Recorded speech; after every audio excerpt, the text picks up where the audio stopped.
नमस्कार, stock trading Marathi या YouTube चॅनलमध्ये आज आपले स्वागत आहे। आज आपण शेअर मार्केटमध्ये कंपनी कशी निवडायची आणि आणि कोणती कंपनी आपल्याला इन्व्हेस्टमेंट करायसाठी चांगली आहे याच्या विषयी आपण आज व्हिडिओ बनवणार आहोत। तर एक नक्की आहे की आपल्याला इन्व्हेस्टमेंट करण्यासाठी चांगले शेअर मिळायला पाहिजे। आता हे चांगले शेअर म्हणजे काय, तर ज्या कंपन्या चांगल्या असतात तर त्यांचे शेअर पण चांगले असतात। आपल्याला गुंतवणूक करायची असेल तर कंपनी पण चांगली असायला पाहिजे। तसं आपल्याला लॉंग टर्म मध्ये चांगले रिटर्न मिळू शकतात। आता चांगली कंपनी शोधायची कशी, तर त्यासाठी काही निकष आहेत, काही पॅरामीटर्स आपल्याला लावावे लागतील।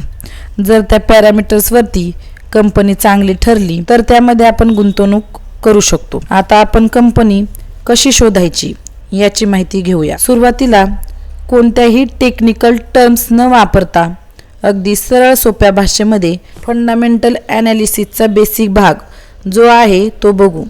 तुम्ही शेअर मार्केटमध्ये नवीन असाल तर तुम्हाला हे समजण्यास खूप सोपे होईल। चला तर आता सुरुवात करूया आजच्या विषयाला। आजचा पहिला मुद्दा म्हणजे ज्या कंपनीचा उत्पादन लोक वापरतात किंवा ज्या कंपनीचे उत्पादन सुरळीत चालू आहे ती कंपनी चांगली कंपनी असे म्हणायला पाहिजे।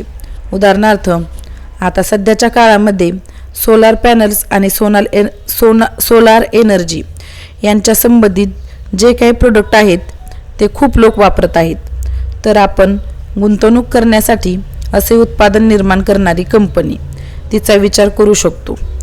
तसेच भारतामध्ये रेल्वे सेक्टरमध्ये खूप वाढ होण्याची अपेक्षा आहे, त्यामुळे रेल्वेसाठी उपयुक्त असणाऱ्या उत्पादने बनवणाऱ्या कंपन्यांचा आपण विचार करू शकतो। अशा प्रकारे ज्या कंपन्या चांगल्या प्रोडक्ट बनवत आहेत आणि बऱ्याच वर्षापासून त्यांचे प्रोडक्ट मार्केटमध्ये आहेत आणि मार्केटमध्ये डिमांडनुसार त्या कंपन्या स्वतःचे उत्पादन घेऊन येत आहेत, त्या कंपन्या आपण निवडायला पाहिजेत।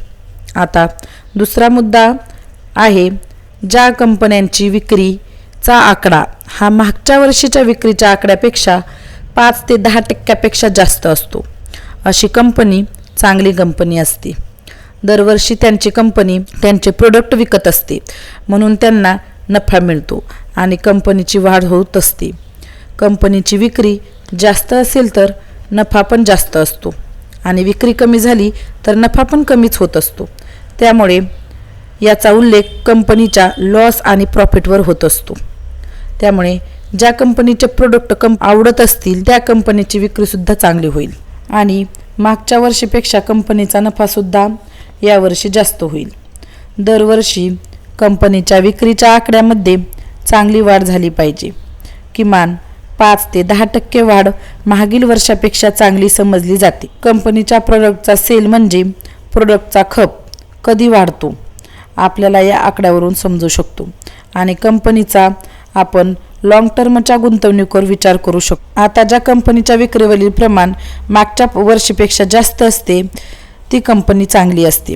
प्रत्येक कंपनी ही काही प्रोडक्ट विकत असते आणि ठराविक प्रमाणामध्ये नफा कमवत असते। काही प्रोडक्ट तयार करण्यासाठी कच्च्या मालासाठी खर्च जास्त लागतो तर काही प्रोडक्टच्या उत्पादनासाठी खर्च कमी लागतो। ज्या कंपनीला एखादी वस्तू तयार करण्यासाठी जास्त खर्च लागतो आणि त्या मानाने ती कमी नफ्यामध्ये विकली जाते तर त्या कंपनीवरील विक्रीवरील नफ्याचे प्रमाण हे कमी असतं आणि कच्च्या मालामुळे नफ्याचं प्रमाण सुद्धा कमी जास्त होऊ शकतं। तर आपल्याला अशाच कंपन्यांची निवड करायची आहे की ज्यामध्ये विक्री सुद्धा वाढते आणि विक्रीवरील नफ्याचं प्रमाण सुद्धा वाढते। उत्पादनावरील खर्च जास्त आहे आणि त्यातून नफा जास्त मिळत नाहीये, अशा कंपन्या काही कालावधीनंतर लॉसमध्ये सुद्धा जाऊ शकते। त्यामुळे अशा कंपनीत लॉंग टर्म गुंतवणूक करणं तितकंसं योग्य ठरणार नाही। पुढचा मुद्दा पाहूया। आपण ज्या कंपनीचे प्रॉफिट आफ्टर टॅक्स म्हणजे कर पश्चात निव्वळ उत्पन्न दरवर्षी वाढत असतं ती कंपनी चांगली म्हणवली जाते। आता कंपनी उत्पादन तयार करते त्यात नफा सुद्धा मिळतोय, परंतु झालेल्या नफ्यावर कर इतर टॅक्सेस जर जास्त झाले तर कंपनीचं निव्वळ उत्पन्न म्हणजे नेट प्रॉफिट कमी होईल। त्यामुळे कंपनी म्हणावा असा परतावा म्हणजे त्या कंपनीमधून रिटर्न मिळू शकणार नाहीत। त्यामुळे ज्या कंपनींचे टॅक्स वगैरे भरून झाल्यानंतर त्यांचे निव्वळ वार्षिक उत्पन्न हे जे आहे ते दरवर्षी वाढत असेल तर ती कंपनी गुंतवणुकीच्या दृष्टीने चांगली असते. आता याचं उदाहरण एक बघायला झालं तर आपल्याला म्हणता येईल की सरकारने जर कधी घरांच्या विक्रीवर लागणारा टॅक्स वाढवला तर त्याचा डायरेक्ट परिणाम जो आहे तो घरे बनवून विकणाऱ्या कंपनीच्या नफ्यावर होईल. जास्त टॅक्स सरकारला द्यावा लागेल तर तुलनेत घरांच्या किमती वाढल्या नाही तर नफ्याचे प्रमाण कमी होईल आणि परिणामी रिअल इस्टेट कंपन्यांचं उत्पन्न सुद्धा कमी होईल.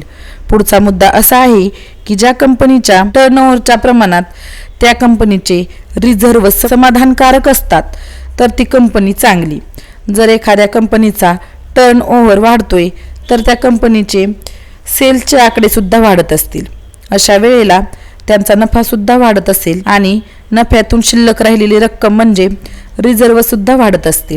म्हणून कंपनीचा टर्नओव्हर वाढत असेल आणि कंपनीचे बॅलन्स शीटमध्ये रिझर्व्ह सुद्धा त्या पटीत वाढत असतील तर अशी वाढही किती चांगली असते. परंतु कंपनीचा टर्नओव्हर वाढत असेल आणि त्या मानाने कंपनीचा रिझर्व्ह वाढत नसतील तर कंपनीचा खर्च वाढतोय आणि प्रॉफिटचं मार्जिन कमी होऊ शकतं.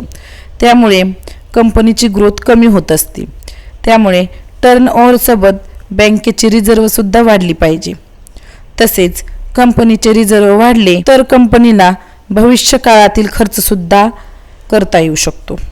म्हणून रिझर्व्ह समाधानकारक सुद्धा गरजेचा आहे. तर आता पुढचा मुद्दा काय आहे तर कंपनीची सगळी देणीघेणी जी आहेत ती मिटवल्यानंतर टर्नओव्हरच्या प्रमाणामध्ये कंपनीचं निव्वळ मूल्य म्हणजे नेटवर्थ समाधानकारक असली तर ती कंपनी चांगली असते. आता कंपनीचं नेटवर्थ वाढते म्हणजे काय तर कंपनी सातत्याने प्रॉफिट कमवत आहे आणि त्यातून काही रक्कम शिल्लक ठेवते. तसेच ती कंपनी लॉसमध्ये नाही.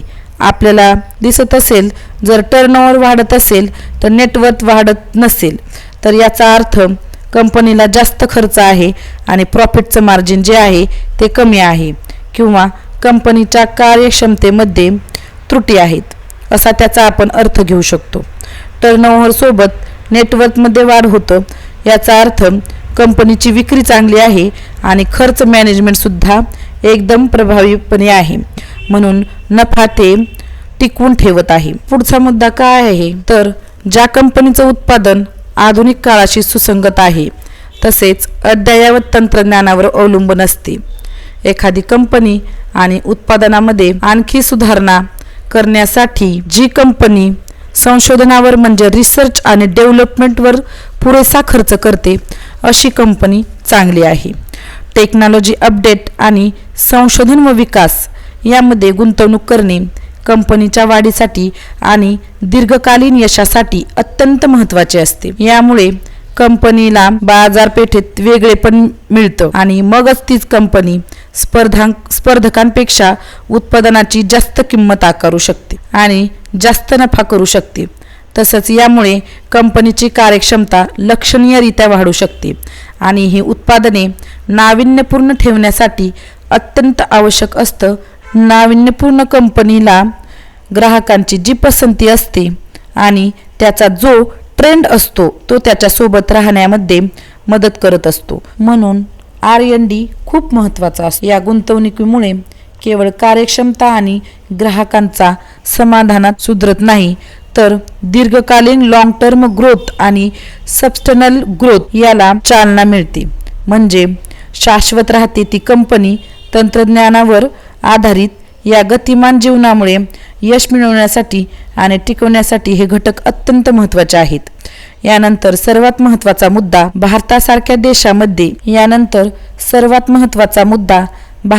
देशामध्ये खूपच महत्त्वाचा मुद्दा आहे हा की ज्या कंपनीचा संचालक आणि व्यवस्थापक निष्कलंक आहे ती कंपनी चांगलं व्यवस्थापन कंपनी कार्यक्षमतेने चालवते. जर मजबूत प्रवर्तक म्हणजे प्रमोटर दीर्घकालीन यश मिळवण्यासाठी आधार देत असतात. याउलट कलंकित आणि खराब प्रवर्तक आणि व्यवस्थापक म्हणजे मॅनेजमेंट आर्थिक अस्थिरता, कार्यक्षमतेमध्ये घट आणि विश्वासाचा अभाव निर्माण करत असतात, ज्यामुळे कंपनीच्या अस्तित्वाला धोका निर्माण होऊ शकतो.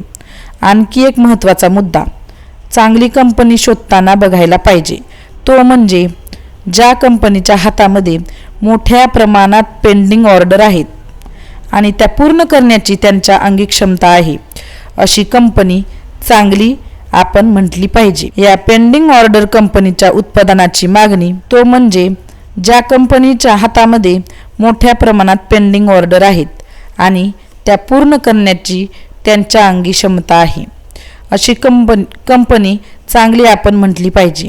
या पेंडिंग ऑर्डर कंपनीच्या उत्पादनाची मागणी आणि संभाव्य उत्पादनातून होणारी वाढ दर्शवू शकतो. म्हणजे एखाद्या कंपनीकडे जर खूप पेंडिंग ऑर्डर आहेत किंवा नवीन ऑर्डर अजून मिळत आहेत तर ती उत्पादनाची मागणी पण दर्शवतात आणि उत्पादनात होणारी वाढ पण दर्शवतात.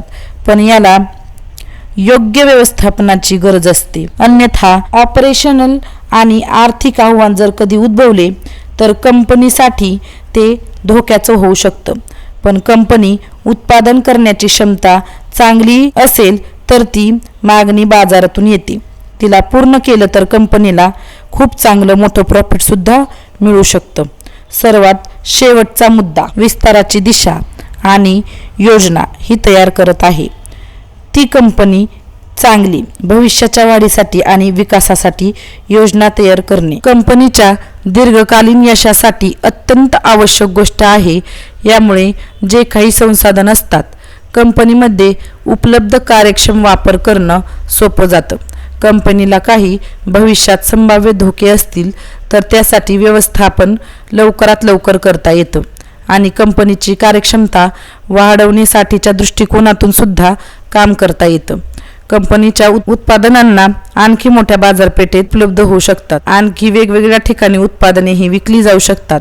त्यामुळे निश्चितच आर्थिक कामगिरी वाढते. आता आपण जे वरील सगळे मुद्दे पाहिले ते जर सगळे पॉझिटिव्ह असतील आणि कंपनीचे फंडामेंटल सुद्धा स्ट्रॉंग असेल तर आपण त्या कंपनीमध्ये इन्व्हेस्टमेंट करू शकतो. आणि जर तुम्हाला व्हिडिओ आवडला असेल तर लाईक, कमेंट आणि सबस्क्राईब करायला विसरू नका.